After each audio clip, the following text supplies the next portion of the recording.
बिस्मिल्लाहिर्रहमानिर्रहीम। 10th class mathematics exercise number 2.3 question number 1 के part number 3 के साथ मैं हूं नवीद मिराज। स्टूडेंट्स, इस वीडियो में हमने दो पार्ट्स करने हैं, पार्ट नंबर 3 और पार्ट नंबर 4। तो सवाल हमारे पास है, without solving find the sum and the product of the roots of the following quadratic equation. इस सवाल में आपके पास एक अदद क्वाड्रेटिक इक्वेशन होगी और आपसे कहेगा कि इसको सॉल्व किए बगैर इसके रूट्स का सम और प्रोडक्ट निकालें। देखिए स्टूडेंट्स, हमने पिछली एक्सरसाइज में इन क्वाड्रेटिक इक्वेशन को सॉल्व करना सीखा और सॉल्व करने के 3 तरीके सीखे। कंप्लीटिंग स्क्वायर मेथड सीखा, फैक्टराइजेशन देखी और क्वाड्रेटिक फार्मूला देखा।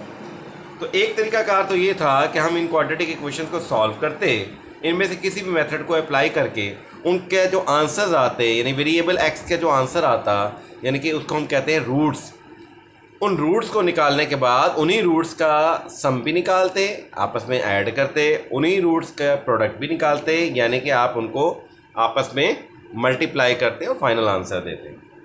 लेकिन यहाँ इस सवाल में आपको कहा जा रहा है कि without solving find the sum and product, यानी कि आपने इस क्वाड्रेटिक इक्वेशन को सॉल्व करने की तरफ बिल्कुल नहीं जाना। वो जो 3 तरीके जिनका जिक्र किया उनमें से कोई भी मेथड अप्लाई नहीं करना, बल्कि सिर्फ और सिर्फ आपने उनके रूट्स यानी वेरिएबल एक्स के जो आंसर्स आते हैं उनका सम भी निकालना है और प्रोडक्ट भी निकालना है ना। मज़े की बात।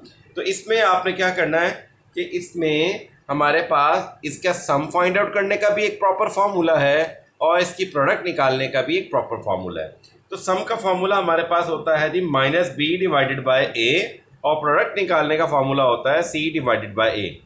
अब इसमें b वही जो हमारे पास जो स्टैंडर्ड फॉर्म में होता है, यानी कि b x का कोएफिशिएंट होगा क्वाड्रेटिक इक्वेशन की स्टैंडर्ड फॉर्म से और a हमारे पास एक्स स्क्वायर का कोएफिशिएंट होता है। अब प्रोडक्ट निकालने के लिए c डिवाइडेड बाय a का फार्मूला अप्लाई करेंगे, जो कि दरअसल c क्या है, कांस्टेंट है स्टैंडर्ड फॉर्म में, और a क्या है, एक्स स्क्वायर का कोएफिशिएंट है। तो जस्ट हमें a b c की वैल्यू रिक्वायर्ड है। तो ये हमारे पास पार्ट नंबर 3 का ये सवाल है, जो कि लिखा हुआ है p x square minus q x plus r is equal to 0। तो पहला स्टेप हम ये लिखेंगे कि इसको कंपेयर करेंगे जो हमारे पास क्वाड्रेटिक इक्वेशन की स्टैंडर्ड फॉर्म है, यानी कि a x square plus b x plus c is equal to 0।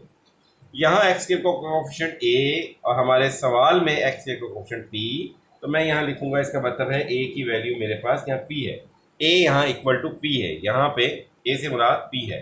फिर एक्स का कोएफिशिएंट बी है, इधर एक्स का कोएफिशिएंट माइनस क्यू है, मैं कहूँगा जी बी की वैल्यू मेरे पास माइनस क्यू है। सेम ऐसे सी कांस्टेंट है यहाँ पे, और यहाँ कांस्टेंट हमारे पास क्या है, सी की वैल्यू आएगी आर। ठीक है। फिर हम लिखेंगे सम का फॉर्मूला, जो कि इक्वल होता है -b डिवाइडेड बाय a। यहाँ पे वैल्यूज को पुट कर देंगे b और a की। माइनस आ गया जी फार्मूले वाला, b से मुराद है b की वैल्यू, जो कि इक्वल है -q डिवाइडेड बाय a, और a हमारे पास क्या है जी p। यहाँ देखिए माइनस माइनस क्या हो जाएगा, plus q divided by p, q divided by p, ये आंसर आ जाएगा मेरे पास किसका, बोला सम का आंसर आ गया।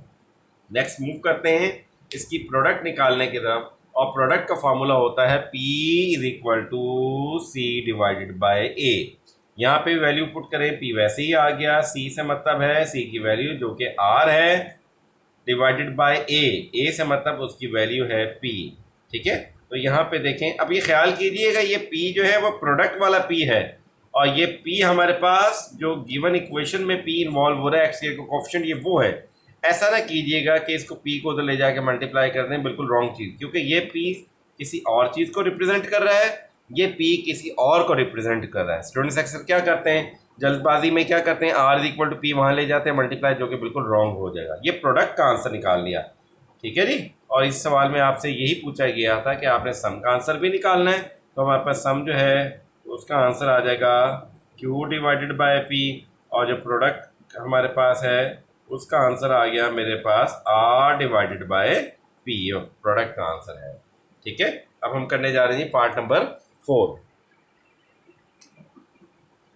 जी। पार्ट नंबर 4 में हमारे पास भी इसी तरीके से सम और प्रोडक्ट निकालना है। यहाँ पे एक्स स्क्वायर का coefficient a plus b, standard form में एक्स स्क्वायर का कोएफिशिएंट a है, तो मैं यहाँ लिखूँगा ए की वैल्यू है ए प्लस बी है। ये मैं ये कहूँ कि ये ए दरअसल स्टैंडर्ड फॉर्म वाला ए है और ये हमारे पास जो इक्वेशन है यानी ए की वैल्यू में ए प्लस बी है, इस पर भी ख्याल करना है। ए को वहाँ ले जाके माइनस करने की ज़रूरत आपको कतन नहीं है। सेम अगर हमारे पास यहाँ पे सिंबल्स आ जाएँ अक्सर स्टूडेंट उससे कंफ्यूज हो जाते हैं, पर ये याद रखें ए की वैल्यू ए प्लस बी है। बी एक्स का कोफिशिएंट है और यहाँ पे एक्स का कोफिशिएंट माइनस ए है, तो मतलब बी की वैल्यू जब पुट करनी होगी उसकी जगह हम माइनस ए पुट करेंगे। कांस्टेंट हमारे पास स्टैंडर्ड फॉर्म में सी है, यहाँ कांस्टेंट की वैल्यू बी है, मतलब सी की वैल्यू यहाँ पे बी है। ठीक है, आपने इसमें वही दो चीज़ें निकालनी है, सम बी और प्रोडक्ट बी। तो सम का फॉर्मूला माइनस बी ओवर ए, यहाँ पे वैल्यू पुट करते हैं, माइनस आ गया फार्मूले वाला, बी मतलब बी की वैल्यू वो है माइनस ए डिवाइडेड बाय ए की वैल्यू। ए मेरे पास क्या है जी, ए प्लस बी है। ठीक है, अब अगर हमारे पास क्या होगा जी, माइनस माइनस क्या हो जाएगा, प्लस हो जाएगा, plus a divided by a plus b. ये किसकी वैल्यू निकाली है आपने, एस यानी कि सम की वैल्यू निकाली है। तो सम ऑफ रूट्स मेरे पास a divided by a plus b आ गया। ठीक है, क्लियर हो गई जी बात। इसके बाद हमने बात करनी है जी प्रोडक्ट ऑफ रूट्स, जो कि जिसको हमने रिप्रेजेंट कर रहे हैं पी से, उसका फॉर्मूला होता है सी डिवाइडेड बाय ए। तो यहाँ पे आपने इसमें भी वैल्यूज को करने जा रहे हैं जी पुट। तो मेरे पास बनेगा सी की वैल्यू क्या है, मेरे पास है जी बी, तो ये आएगा जी बी डिवाइडेड बाय ए से मुराद ए की वैल्यू जो कि है जी ए प्लस बी। तो ये आ गया हमारे पास प्रोडक्ट का आंसर। ठीक है, तो यहाँ लिख दें सम ऑफ रूट्स और यहाँ लिख दें आप प्रोडक्ट ऑफ रूट्स। ठीक है, और इसमें सम का आंसर निकाल दें आप। सम हमारे पास क्या है जी, a divided by a plus b, ये वाला सम का जो आंसर निकाला आपने, और प्रोडक्ट का आंसर ये निकाला हुआ आपने b divided by a plus b. ये हमारे पास सम भी आ गया और ये हमारे पास प्रोडक्ट भी आ गया, और इस सवाल में आपसे यही दो बातें ही पूछी गई थी।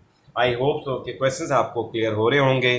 तो मेरी उम्मीद करता हूं कि आप लोग इस चैनल को सब्सक्राइब भी करेंगे, लाइक भी करेंगे और अपने साथियों दोस्तों के साथ शेयर भी कीजिएगा। बहुत शुक्रिया, अल्लाह हाफिज़।